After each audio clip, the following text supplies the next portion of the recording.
everyone. Today we are going to be taking a look at my large-scale Thomas collection. We're going to be looking at steam locomotives, as well as some rolling stock. First, we'll take a look at Thomas the Tank Engine. I got this model in a ready-to-run train set. It also included Annie and Clarabelle. This train measures over 1 foot long. Looking more close at the train, you'll notice little details such as the headlamp in the front, a separately applied whistle, and also some coupling rods. It also features a roof that can be easily removed so that you can put little figurines inside. The coal load looks pretty realistic, and the bumpers have a nice clean look to them.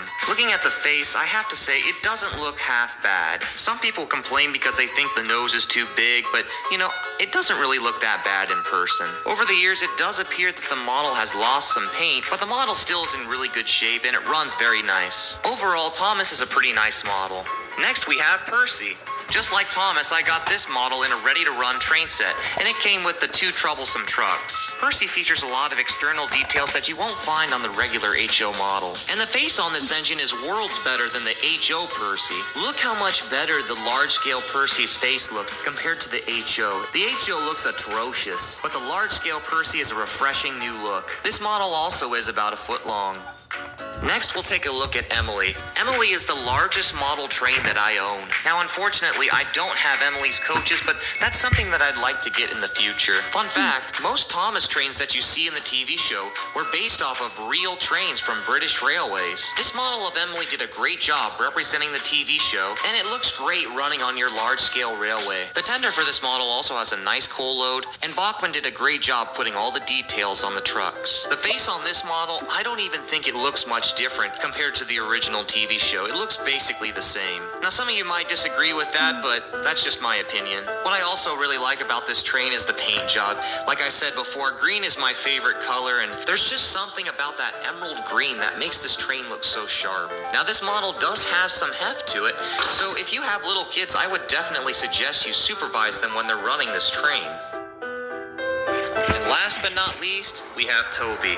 Out of all of the large-scale models, I think that Toby looks most like the original TV show. The paint job is spot on. And looking at Toby's face, you can see in his expression what kind of train he is. He's a very kind train and tries his best to help the other engines. This is a train that would be pretty neat to open up because it's really just a big hollow box with a motor at the bottom. And here's one of the best things that they did with this model. The bell on top of the engine is separately applied, and it also has this little rope attached to it. This is so much better than the HO model. With the HO model, we didn't get these ropes. Instead, we just got this cheesy looking plastic mold, and it just doesn't look right. It would be nice if Bachmann would update this model and include this little detail on top. It makes such a big difference. Now, the one thing that I'd complain about with this model is the fact that there's no openings in it. Now how are kids supposed to put figurines in the cab? All of the other models featured roofs that easily came off, and you could put little figurines inside if you wanted to. But with Toby, you just get this black covering, and you can't put anything inside the model. Now the reason I think that they didn't make this open was the fact that this model has a moving eye mechanism, and if this was exposed, you would just see a bunch of wires and stuff, and that wouldn't be any good. Even so, I still wish that these sides were open. Other than that, Toby is a very nice model. Now let's take a look at Annie and Clarabelle. These 2 passenger cars really have a lot of character. They have nice bright paint jobs, and the coolest thing about them, the roofs are detachable. This makes it real easy for you to put passengers inside of your cars. Both of these train cars have nice little details like the red around the buffers, and the faces look just like the TV show I remember. On the sides of the car, you'll see Annie and Clarabelle. This makes it very easy to tell which car is which. It's also neat that they enclose the cars with this glass. This makes it look more realistic. Unfortunately, the doors do not swing open, but that's really not a big deal. The wheels on these train cars have a nice metal construction to them. Now, these are the only passenger cars that I have, and usually these trains have to share them, so hopefully in the future I'll get some new passenger cars. And last but not least, we have the troublesome trucks. I love the expressions on these troublesome trucks. They look so good. They look just like the TV show, and these trucks just scream with trouble. Very nice paint jobs and a ton of little details that you won't recognize on the HO models simply because of their size. That's what's so neat about these large trains. You can really appreciate the little details with these large-scale models. All of the little rivets on the sides and the details in the trucks, Very impressive.